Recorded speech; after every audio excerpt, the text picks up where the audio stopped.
Hello, welcome to the Nature's Fury robot game video. I'm Scott. I've been kicking around here since I guess 1999. I work for First, and I'm responsible for designing the first Lego League game, which I'm going to walk through with you right now. Of course, it's already fully explained in the wording of the documents from the missions, rules, and field setup and all that stuff, but this is just a friendly little walkthrough. I'm definitely not good at making videos, and I definitely will be misspeaking, so be sure that you read the stuff and not listen to me. You might even want to turn the volume down. I'm so bad at this. I'm trying a little experiment this year, putting the old GoPro on my head. It's not a headgear. I mean, I do have to wear a helmet sometimes to not hurt myself, but that's a separate talk.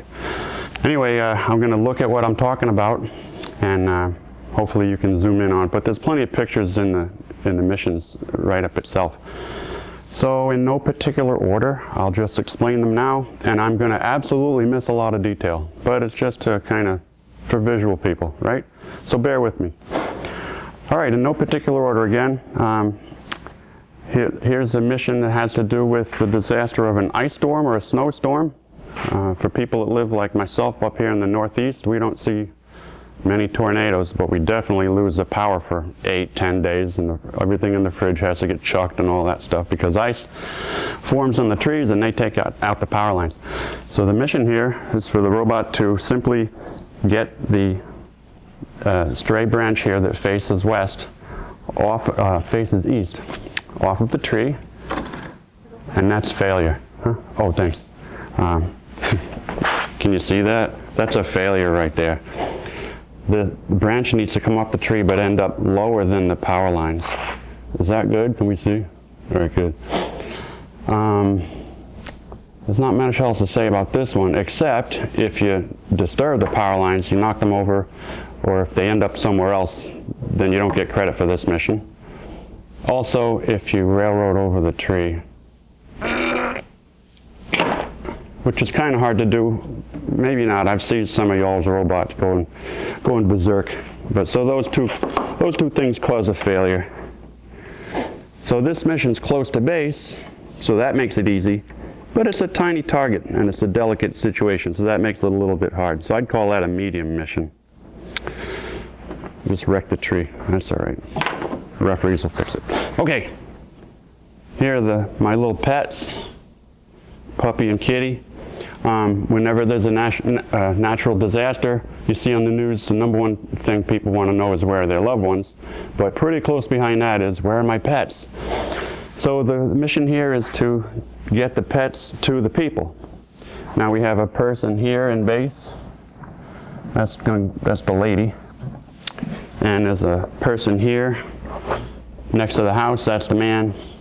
And then over here in the red zone is the child. So just getting the pets with people is worth points. This type of thing that'll happen in a real game. Well, you can wrestle with that in the rules, but so let's say that didn't break. That's worth points right there because there's a pet with a person. This is also worth points, so that's twice as many. And this is actually worth the same exact thing. It's the number of pets who are with a person. Doesn't matter how many people a pet is worth, it's just the number of pets who are with a person. So that's pretty simple. All right. We got this flashlight here, so that'll start to talk about sort of safety supplies, things that it would be intelligent for you to put into a safe spot in case a disaster ever happened. We have a variety of them on the table here. There's like 10 or 12 different things, and I'll be mentioning them as we see them, but the goal is to bring them to the safe areas, and there's two of them. The red zone is sort of the place where it would be good to bring things in advance, like if you thought it through, like if you live out in the plains, like a bunker for a hurricane or something, a tornado. But over here is another type of safe area. It's sort of an emergency area where people end up collecting and you can bring supplies to it. in general, getting things to the red zone is worth a little more than getting them to the yellow zone. But these are both the places where you want to bring all the supplies that I mentioned as we see them. And once again, talking about the rules, this is not in the yellow zone. That is.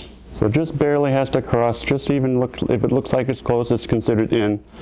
Obviously that's totally in the yellow zone. We'll keep that there. Okay, so here we have a cargo truck, and it has stuff in it, and the stuff is supplies. 4 more things that are worth points down on the other end there. We got the bread, a water, a fuel, and some medicine. I think it's like the 3rd year out of 4 that I've had medicine, but it's very important, right? All right. The goal for the truck is to get it into the yellow zone, period. So you think that through. This allows some freedom that might look funny, but it's a little different than the ambulance mission, which I'm going to talk about next. Okay? Again, that's in. If a referee ever has to bend down to see you, then we just call it in, because we have benefit of the doubt, right? Lots of fun. We'll leave that there. Here's the ambulance. The goal for the ambulance is to get it into the yellow zone with the wheels touching the mat. All 4 wheels. So absolutely in the yellow zone here, but the wheels aren't touching, no credit. Okay? I figured the people in the ambulance have it bad enough, we don't want to topple the thing or anything like that. So, alright, that's the ambulance. Back over here in base, I got more supplies. I got the lady we already talked about. Got a bag of grain. That would end up, all these supplies, red zone or yellow zone. Now I also have these building segments. 2 gray ones, a midsection and a top. Now they could be placed on top of these 3. Now let's talk about these 3. They're sitting in what's sort of considered a dangerous area, the earthquake area. Move the truck out of the way. The mission associated with these 3 building segments is to simply get them out of the green area. And by the way, that means totally out of, so it's not enough to get it mostly out, okay? All the way out. And the other way to do it would be like that. It's also out of the green area. You're making trouble for yourself around the rest of the mat, but that would count, okay? Now, taking it a step further with these segments, the pink region is a nice area for building. It's sort of like more stable, higher ground, or whatever have you. So building over there is good. And the higher you make a building over there, the better. So there's a 3-segment building. If you did that, you'd get credit for a 2-segment building. In this case, the maximum height of a building in the pink area is 1 segment. So what counts is your highest building that you can make over there. And don't forget, you do have these. So, depending on your strategy, you can decide when and how to move those, or any way you can possibly think of to get a tall building in the pink area. And it doesn't matter if they're perfectly aligned for this mission. Perfect alignment does matter for this mission. Well, I guess I'll talk about this mission now. This is a base isolation. And what's going on with the base isolation system is that in an earthquake, of course, the land moves up and down, side to side, depending on the earthquake. Sometimes it does both. For it to pull a building around with it, that's where you get problems, right? But I guess, 20 or 30 years ago, they figured out a way to put buildings on giant rollers and shock absorbers, so that now you could have an earthquake happening under the building, and the building's really not moving much. It saved all kinds of lives and tons of damage. So this model mimics that situation. And the goal here is to upset the tray, pretending it's like an earthquake. You smash the tray, it's the same thing as if the earth was moving. But what we want to see for success is the building that is free to float to be fine, and for this other building, which is not isolated, to be damaged. Now, I admit there's a lot of chance involved here, but I've done a lot of trials of this, and you can get quite good at it. So here's a demo. Ta-da!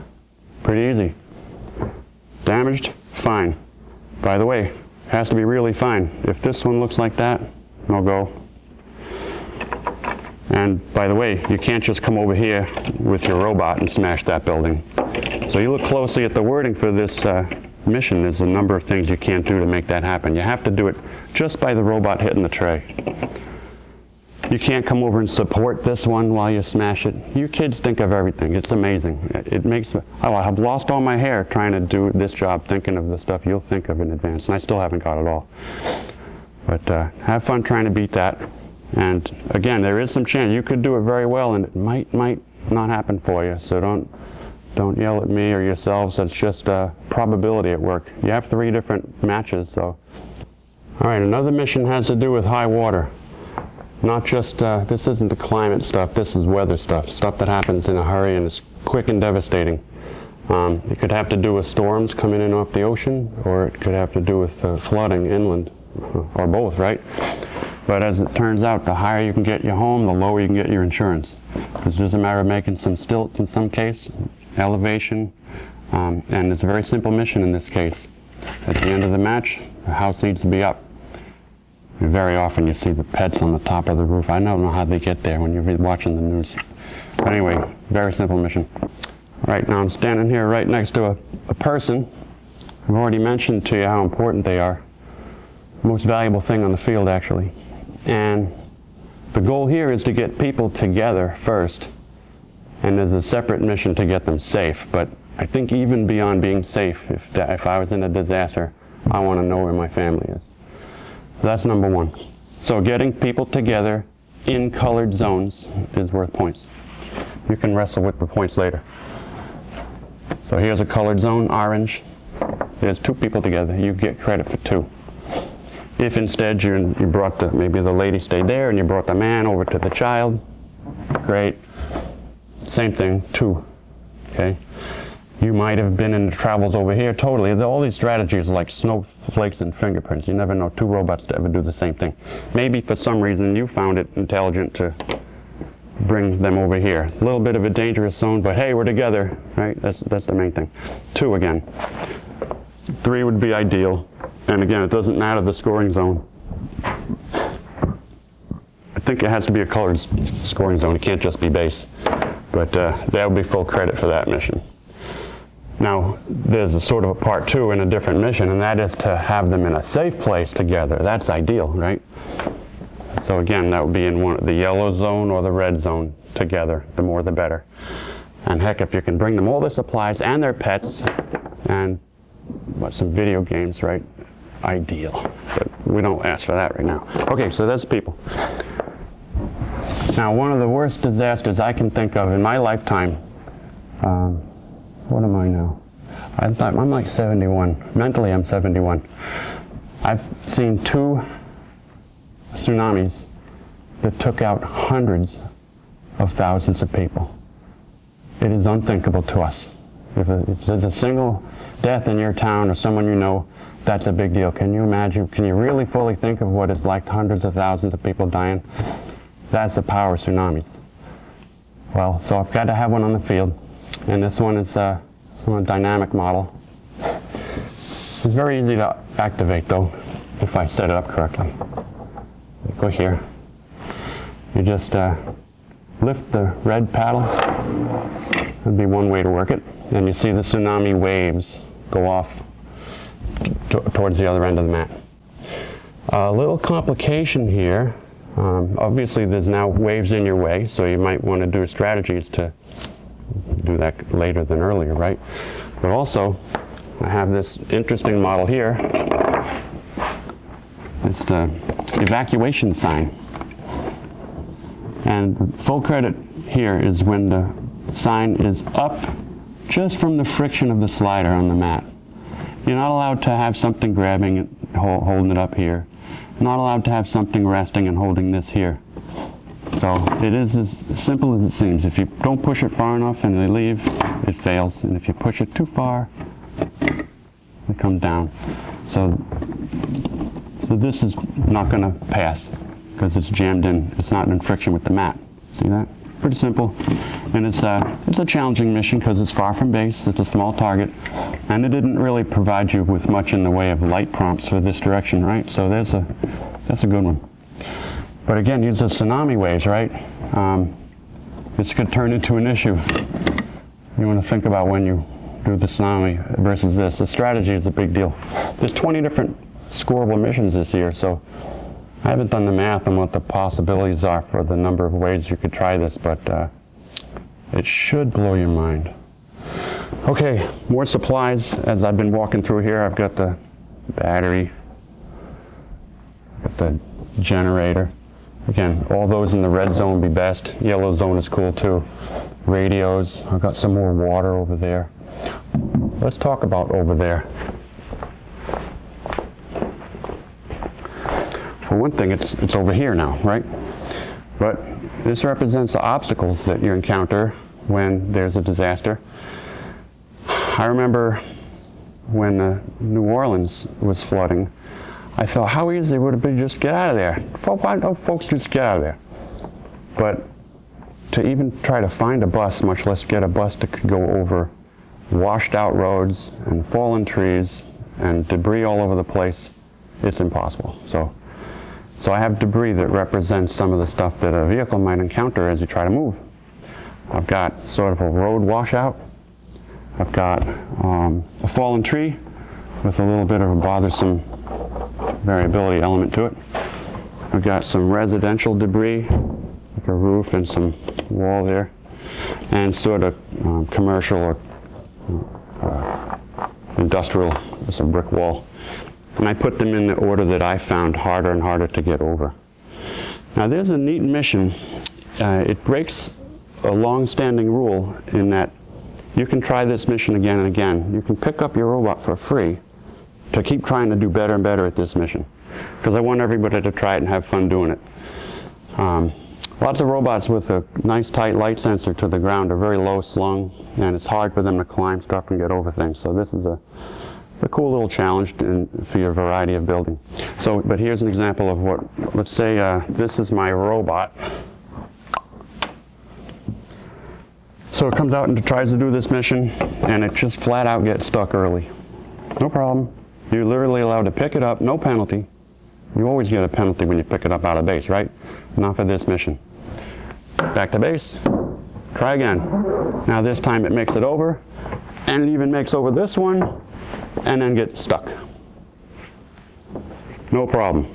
You can pick it up. You're pretty happy with getting there. That's what you always get at home in your basement, right? Now you go doing other missions.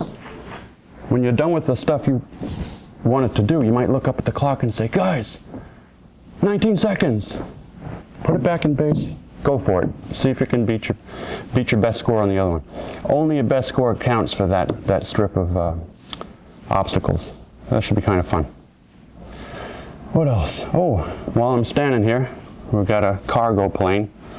It's a fun little dynamic model I've wanted to do for a long time. But I was inspired. I made a zip line on my property last year, and I said, that's too fun. I got to put this on the field. So this, of course, represents when a lot of times foreign aid, people from far away will send in aid to help the folks who really need it getting in. You can't get in there with vehicles. Sometimes you can make a quick landing strip, take advantage of an old airport. But this mission's really, really easy to get going, so I'd like to see everybody doing it. And all you got to do is depress this lever. Wow, that runway is a mess. I'll just do it for fun here, but if this was your strategy, you might want to rethink before going to States. This plane is not going to make it to either of its scoring zones, the yellow or the blue. So let's see what happens. Bam! All right, now we need that another new disaster, right? So that brings me over to the runway, and the runway itself is a mission. You will get credit at the end of the match if there's nothing on the runway. Except you're allowed to have the plane itself and tsunami water. We'll just consider it a puddle while it's here, right? So that's just something to keep in mind. It's going to be pretty hard though, because when stuff lands here by accident, you might not have programmed to move a thing that landed right there. So you got to think that through. The other thing is, we have our annual penalty object when you touch a robot outside base. And this year in the rules there's a couple more things that could cause a penalty. And it's always this year. The referee, when you get a penalty, will place one of these on the runway. And they keep getting placed in the closest, on the westmost available empty spot. So maybe there's a thing here. The next penalty, here's the next open westmost spot, goes there, etc. And when there's 4 there, hopefully you've already done your plane, so it can get to these zones, but right now you got another problem. Your runway has stuff on it, so you won't get credit for the runway. Your robot is allowed to try and come and clear the runway again. Good luck. But after there are 4 penalties on the runway, even if you've pushed them around, whatever else, after the referee has put down 4 of these, the next thing to do for the next 4 penalties, the referee will take them off the field and put them in this corner. It's just for record keeping. It doesn't mean, the corner doesn't mean anything, but your robot's not allowed to take them out of the corner. So at the end of the game, the referee's going to count the number of these things that are on the field, and they're more of a heavy penalty when they're in this area than when they're not. So keep that in mind. When you want to touch your robot sometimes, a lot of people like to save time by carrying the robot around. That's a heavy penalty. You want to think that through first. All right, get these black things here. When I'm designing early stages, I don't always totally know what I'm going to do after I draw the mat, because I haven't drawn the mat yet. So I made these barriers because I didn't know what the rules would be for getting into these areas. And as it turns out, you have to drive over the barriers to get, over the obstacles to get credit for being in each area. You can't go in from the side. So those are like there to remind you and stop you from going in by accident or whatever. I had built them, so I had them, so I put them on there. That's where they are. That's all those are. They're not worth points or anything. Sometimes I get a question, say, what is that? What's the points associated with that thing? And the answer is nothing. It just sits there, like the chicken from a few years ago. Oh, this helmet here. If you want to get credit for the dirt bike as a safety item, which by the way, an ATV is a pretty nice thing to have around. Safety first, helmet 2. All right, trying to think if I'm missing. Oh, there's a mission here that you don't have a model to go with. The model, I like to build in a mission for free, something you can try at the end of the game every time, and that is the robot itself. If you can get the robot into the red zone by the time the match ends, that's also worth points. However, if your field looks like this one, that could be a bother, huh? So it's another thing to keep strategy, not only keeping your runway clear, but the path the robot might want to take to that area. Here is what we call the shared mission this year. By the way, when you see that field set up, try to make it really clear in the field setup instructions, but here is your normal north border wall. In order to set this mission model up, you have to have the other team's section of north border wall. Sometimes you need the other team's mat and floor. I have that left over from another year, but if this is the great little hot setup, you just have to dual lock that on there. You don't even need any nails and stuff. But this makes sure that that model's in the right spot. Okay, this model represents progress.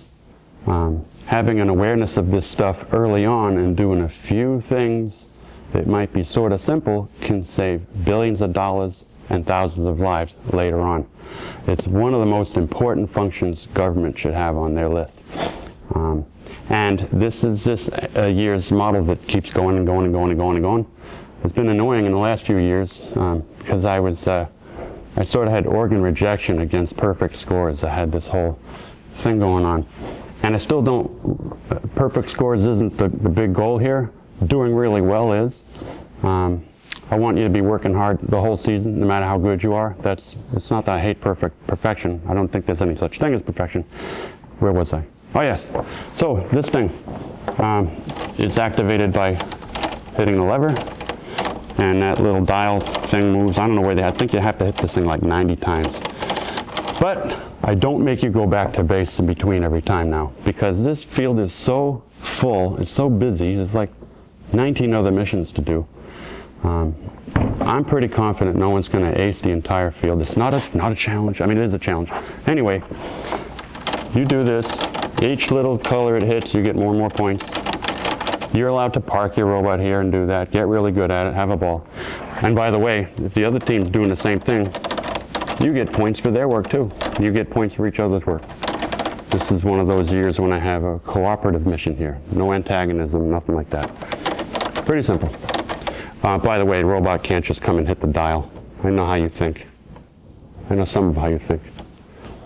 Okay, I think that's all the missions for now this season. Be sure to email me, fllrobotgame@usfirst.org, with any questions, all questions. There's no really bad questions, but honestly, some are worse than others. I'll be able to tell if you've read this stuff, so please do read it. Maybe it takes a half an hour. You do this for 5 hours a week for like 8 weeks. It's totally worth it. All right? Read the rules, not only once, but every week maybe, every few days, because something you read early on, it doesn't make sense to you. After you do the game for a while, oh, that's what that means. And it may either be, whoa, good thing we didn't, whatever, or it might be, yes, that means we can, whatever. Okay? It's going to work for you both ways. You don't want to get to the tournament and learn this stuff from the referees. Have I forgotten anything? Crew, colleagues? Update. Thank you, yeah. In addition to all the written stuff I just begged you to read, and this little walkthrough video, and in addition to contacting me directly, which I try so hard to answer quickly, if you have got a question, chances are, I mean, there's 25,000 teams, 70 different countries out there. There's a high likelihood that you're not the first person to ask it. Of course, someone was the first person to ask every question. Put that on the shelf for now. Chances are someone has already thought of your question, and I had to answer it. So rather than you have to wait for my email, which I hope will be quick, but maybe it ain't, you can go to the Robot Game Updates sheet. And it's a page just like the missions and rules and field setup. And there's a list of the questions that have come in that either point to some mistake I made or something that's just a frequent question. I don't know why, but there it is, frequently asked, so I'll put it up on there. Other than that, I do answer all your emails individually, and I want you so much to have fun this season, every season. Again, this is supposed to be about loving technology and seeing that it's easier than you thought, and seeing that you can do it, and that you can be a pro with this. You're not all going to become, I don't know, who's LeBron? Not everybody's going to make the Olympic gold, right? But you all can be pro at engineering and helping people's lives. So go out and do that, but be sure and have fun. See ya.